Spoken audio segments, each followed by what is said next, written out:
ओम नमः भगवते श्री वासुदेवाय। श्रीमद्भागवत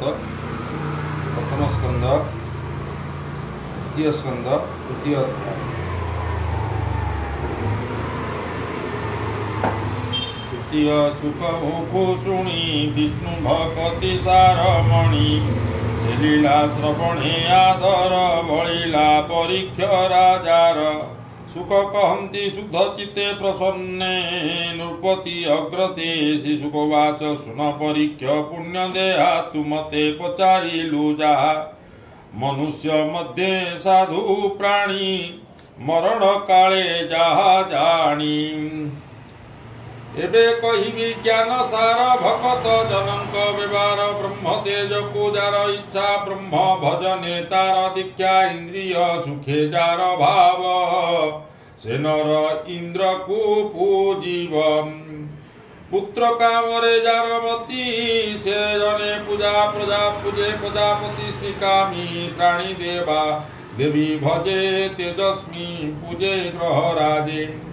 वसुं को पूजे वसु कामी रुद्रं को पूजे वीर्य कामी अनादि कामे जार चिंता जेबे अतिथि देव माता देवं को पूजे स्वर्ग कामी विश्वदेवां को राज्य कामी साधुं को पूजी प्रजा हिते आयुष कामे अशीसुते देवा सर्वथा सृष्टि पुष्टि कामी सर्वलक्षणे पूजे भूमि प्रतिष्ठा देवा नर इच्छे से पूजे भूमि अंतरिक्षे सुंदर रूपे जार भाव से नर पूजंती गंधर्व जे नर इच्छे विद्य दिव्य नारी भावे उर्वशी पूजा करी सकल आधिपत्य चिंता से करे से पूजे विधाता दश इच्छई जेहु नर यज्ञ पूजीव यज्ञेश्वर धन भंडार देवा चिंती वरुण चरणे पूजंती ईश्वर पूजे विद्यार्थी दंपति कामे उमा सती धर्मार्थी विष्णुर चरणे संतान अर्थे पितृगणे यक्ष को पूजे रक्षा कामे चलार्थी पूजे प्रभंजनी सकल राज्य राजपणे से आसे पूजे अनुगणे शत्रु मारणे इच्छा जेबे नैऋत्य विचार जोगे सोम को पूजे काम कामी अकामी आत्मारामे रमी अकामे अबा सर्व कामे जे अबा भजे मोक्ष कामे परम पुरुष चरणे जेवा भजंती दासपणे ए भवे ताहांक जीवन जन्म मरणे धन्य धन्य परम पद से लभंती विष्णु चरणे नित्य चिंती हरि भक्त जन संगे तरई भव तरंगे ज्ञान प्रसरे भक्ति बळे द्विगुण हरई निचळे आत्मा प्रसन्न सुये के गुणे असंग भेनी लोके कैवल्य सम्मत ये पथ ये भक्ति जोगिंकर मत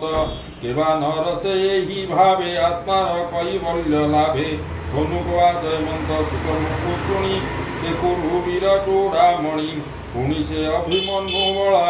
आन प्रसन्न के बाकन आन प्रसन्न किबा कला से कथा तुम्भ मुख शुणी दरिबु भवतरंगिणी तुम्भर अच्छी जे स्नेह असदय चिते सूतक जे हरि कथा सभा मध्ये भक्ते कहती आनंदे से पांडु वंशे महारथ स्वभावे कृष्णर भक्त बालक क्रीड़ा रस खेले जे भजे कृष्ण पाद मूले व्यास कुमार सत्वगुण स्वभावे विष्णु परायण परमानंद गुण गाथा सतसंगमे जे भक्ता जीवन बहिए जगते हरि कथारे नित्य नित्य न करे जीवन सफल व्यर्थता हार आयुर्बल ए रवि उदय अस्त काले जंतु जीवन घेनी चढ़े जे हरि भावे थांती जड़ी तांक जीवन दूरे एड़ी एति तरुगणे ये संसारे जीवंती अज्ञान प्रकारे लोहकारंक बुहे भीति जे भावे विश्वास न छाड़ती ग्राम कानने पशुगण किन भक्षन्ति जल तृण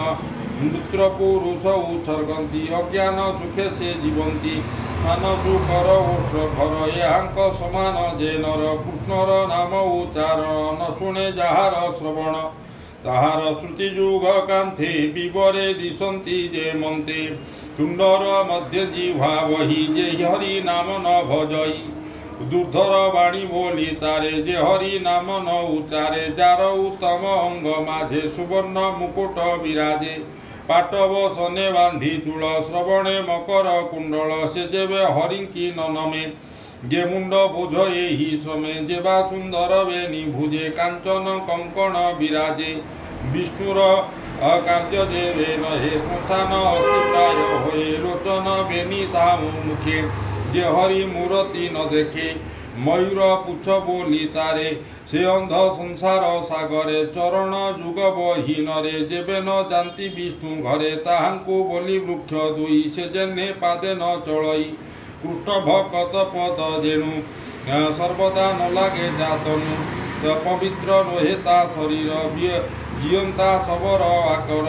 तुलसी दल कृष्ण देहे शुद्ध सौरभ गंध देहे से गंध जार नासाद्वारे न लभे सबता शरीर गोविंद नाम जार हृदय न पशे पुलक आनंदे किए बा पशिले हृदय रे नयनु अश्रुबा न झरे तार हृदय अस्मसार बहई लोहमय भार जे हे सुत सेही कृष्ण गुण शुणाओ आंभर श्रवण जे साधु प्रश्न परिचित पुचिला शुकंक अग्रत हर से व्यासंक कुमर आत्मज्ञानी मध्य सार आनंदे मुनिगण मेले जहा कहिले गंगा कूले से आंभ मन अनुकूल कही संसार कर पार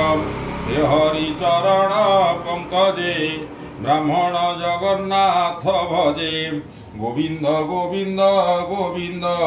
पदु गलुची मकरंदानंद कबार हरि बोले श्रीमद् भागवते महापुराण परमहंस सहित वैशाख तृतीय स्कंदे महापुरुष वर्णन नाम तृतीय अध्याय हरि ओं तत्सत् नमो भगवते श्री वासुदेवाय।